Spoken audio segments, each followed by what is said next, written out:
There is a crisis in the fishing industry. I'm talking about boats, poles, reels, pliers, coolers, backpacks, motors, hooks, you name it. This is not new. It's been happening for a long time.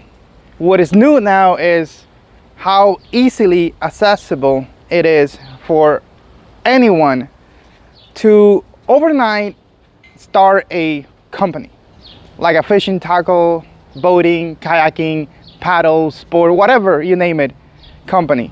And I feel like even though this is could be an amazing thing in general, it has a lot of dangers. A lot of stuff could go wrong. And that is what I want to talk to you guys about in this video. What do you guys think about the new Meta sunglasses? Should I get rid of them? You know, some people say they don't fit me, and that kind of makes me want to wear it. Wow, sound is high. Testing 1 2 3. Testing 1 2 3. Okay, so I'm shooting this video with the Insta360 camera right here, and I put the Insta360 Air mic Air. I want to see, you know, if it's a good idea to film like this, because I could use any angle. So one of the major problems that I see with all this copycat is the fact that there's no innovation, really.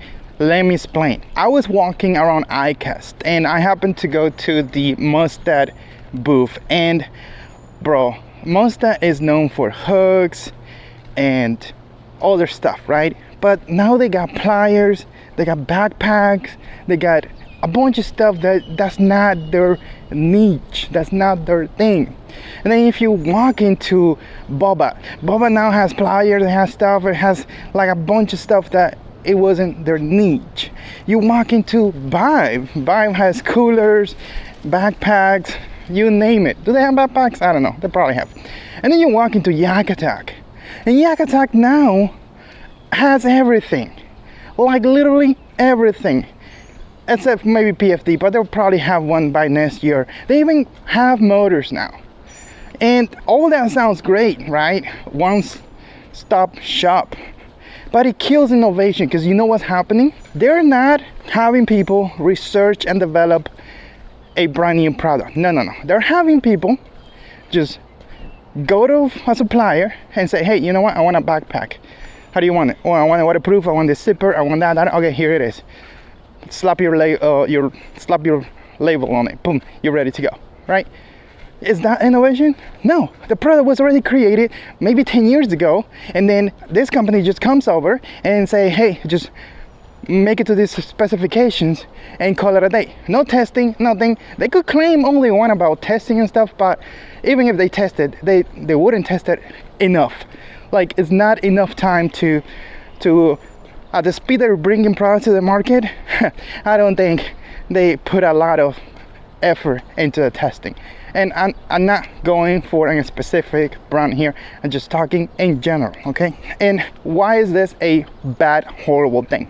I made a reference to it earlier. So let's say this company wants to create a new backpack that is waterproof, that is designed to go fishing with it, and that it's gonna be really good. It's gonna protect your gear, it's gonna be light on your back, all this stuff, right? Let's say this company really wants to be super creative and really spend a lot of money, a lot of time on the water with talent, really going through everything, really testing everything out to develop this brand new backpack. They spend 2 years in research. They finally have a product, they bring it to market, they show it off at ICAST. Everybody's loving it, everybody wants it. Next ICAST, there's like 5 products just like that one. This company, when they want to do the cooler, what are they going to do? They're going to spend 2 years on the research and development. They're going to spend a lot of money without selling a product. No, they're just going to go and do the same thing that happened to them. They're just going to go to a supplier. They're just going to pay them, just going to place an order. Hey, do this specification, this label. And what's the end story? Like, what is the final story of this example? Lack of innovation, stagnation, novel development. Everybody has the same thing. It's gonna be a race to the bottom, lowering prices, companies going out of business, and the consumer at the end of the day is the one who's gonna get hurt. Because if these things are not tested, if anybody could just go and white label something, bring it to the market, and they put it under their brand name that consumers trust, the consumer could be caught in the middle of an awful situation by buying a product that wasn't tested, that even their life could be put in danger because it was not thoroughly tested. That's a big problem. The second problem is it's super dangerous as a brand just to water down your brand. If you're known for making quality rods and reels, and that's what you do, and now all of a sudden you're gonna start doing pliers, you're gonna be doing coolers, you're gonna be doing cooler bags, you're gonna be doing hats, you're gonna be doing anything out there. Because right now, literally, you watching this, if you have like $100,000, you could create a company that has kayaks, boats, fishing gear, baits, all kinds of stuff overnight. You literally could do it. And then if you happen to have an influence, you could literally just sell that stuff through your channel, or just you pay, or easier, you just do pay ads on Facebook. Like, you could do it overnight. But there's a huge danger in that. Like, if you're a brand and you're known for let's say coolers, and all of a sudden you start selling inflatable kayaks, your customer is gonna be like, what is this? They may try it, they don't like it, they may not come back to you for your coolers anymore. This is a huge danger, man. What if, because you just basically white labeling the inflatable kayak. What if something happens? You get sued. Like, I wouldn't do it. It's too dangerous. And I don't know why these brands are doing it. There have to be some kind of like wake up call. Hey, stop. Let's get known for something. Let's do a few products really well and let's stick by them. We don't need to white label any of this stuff.